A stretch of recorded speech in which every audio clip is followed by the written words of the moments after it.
Hey everyone, welcome back to the channel. In today's video, I'm going to show you how to convert crypto to USDT in Binance.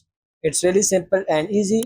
First of all, open the Binance application in your mobile. So here you have to find any crypto you want to convert into USDT here. So here from the home page, tap on this trade option and you will see this option here. So tap on this from drop down and here you have to search your crypto. I'm going for this BTC here and just simply select your Bitcoin and then you have to convert it into USDT. So in the second drop down you have to select USDT.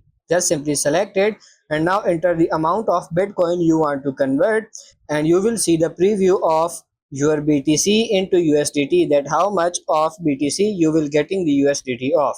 So just simply tap on this preview and then simply tap on this convert and you are good to go. So that's pretty much it for this video. That's how to convert crypto to USDT in Binance. I hope this video was helpful. If it is, like it and subscribe to the channel. Thank you.